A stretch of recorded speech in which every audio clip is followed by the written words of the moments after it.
Let's take you to KZN now. This is where the municipal by-elections are being held in eThekwini. Ward 99, that's in the south of Durban, has become a hotly contested area after the murder of the ANC ward councillor there.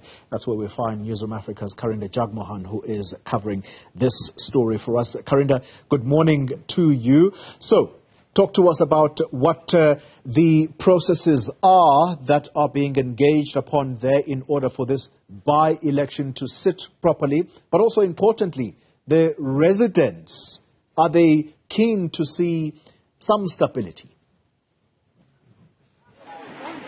Absolutely. Oli, residents have come out in their numbers to vote. This is one of the busier voting stations outside a primary school. Now, for some background, the area where we are, Ward 99, Umkomas, is the southernmost part of eThekwini. And these by-elections are happening after the previous ward councillor, an ANC member, was murdered in September. You'll see behind me my colleague Newzroom showing you some of the ANC voters that have gathered now.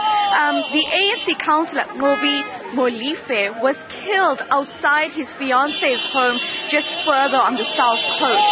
And apparently this has been deemed a political killing. It's still being investigated, but only 2 policemen from the south coast have since been charged with Molife's murder. Now currently there's another ANC councillor candidate, Mzwandile Bekingwa, that is contesting here. There's the EFF candidate, Kumbuzile Nyawose, contesting here, and then an IFP candidate as well. Oli, this by-election is different because very recently the DA announced that they would not be fielding a candidate to run in this specific by-election. They say to allow the IFP to gain votes in order to take this ward away from eThekwini. It's important for these 2 parties as they try to oust the ANC out of the eThekwini municipality. The ANC, as you might remember, is still hanging on by a thread, especially after they needed the Abantu Bato Congress's vote to win the leadership of the municipality. And of course, they've since ousted Philani Mavundla, the ABC president, from his position as deputy mayor. So these are the kinds of politics that are happening here in the eThekwini municipality, and ultimately this by-election here in the south coast is seeing the consequences of that. My colleague Lungelo Zungu and I, as he shows you, we're going to bring in one of the councillors for IFP who's running currently, so I'm actually just going to grab her. And remember, what we've also seen right now is that there has been some issues with the campaigning as well. The IFP alleges that the eThekwini municipality is not currently fulfilling service delivery here as a campaign of their own for the ANC. Let's speak to the IFP councillor candidate Jay Naidu. Ma'am, thank you for joining us. Have we seen service delivery? You were telling me earlier about a lack of service delivery in this area. In fact, from 1996 right up to now, 2022, this ward has been held under the ANC. And people and residents of this ward are absolutely fed up.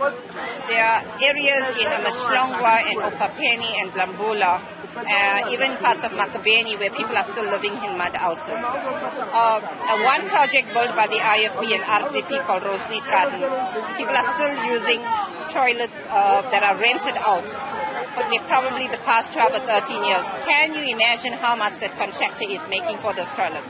Yet the municipality will refuse to build the toilets for that unit. Now, how ridiculous is that? And then, ma'am, I mean, just over the past week, you mentioned the lack of service delivery, specifically regarding water. Oh, God, it's been an absolute nightmare regarding water. Ward 99 is the last ward of eThekwini, and this particular ward is undergoing load shedding on stage 5 and 6. That means 8 to 10 hours of load shedding every day. On stage 6 we are 10 hours, on stage 5 we are 8 hours of load shedding. A direct impact on the water pump stations, which are not pumping. The reservoirs are empty. In fact, one area here, Gardenia Street, is 6 days without water. And to worsen the situation, eThekwini municipality, the caretaker councillor for the ward, which is the speaker of eThekwini, together with the head of water and sanitation, Mr. Mzweli, have point blank refused to send any tankers to this ward because of the by-election. Now, I don't know what the issue is, but all our calls are not answered, all the requests for the area is not answered, but they must go and check their records if any tankers have been dispatched to Ward 99 in the past 3 months. Absolutely nothing. Even as of today, we are bringing in water from Gift of the Givers to these communities. Where are the tankers of eThekwini? Yet you will see that there are private contractors together with the NDMs, those are eThekwini tankers, that's contracted to eThekwini. Where do those tankers go? This is the only ward that's undergoing load shedding because it's an ESCOM-held area, right? eThekwini wards are only undergoing load shedding from stage 4 upwards. Yet no tankers are prioritized or even sent to this ward.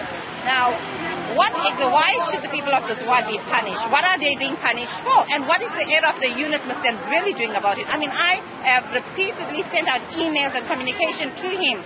Is he so afraid of the political pressure of eThekwini and the ANC administration that he fails to do right by the people of this ward? I mean, these people need to be held accountable. Interesting comments there. Councillor Jay Naidu for the IFP, who's running in the specific ward. Thank you very much for your time. So the allegation there currently she's making is that because of load shedding that has been happening over the past months here in the southern part of eThekwini, the southernmost, very rural area, there have been no water tankers that have been sent by the municipality to the specific area.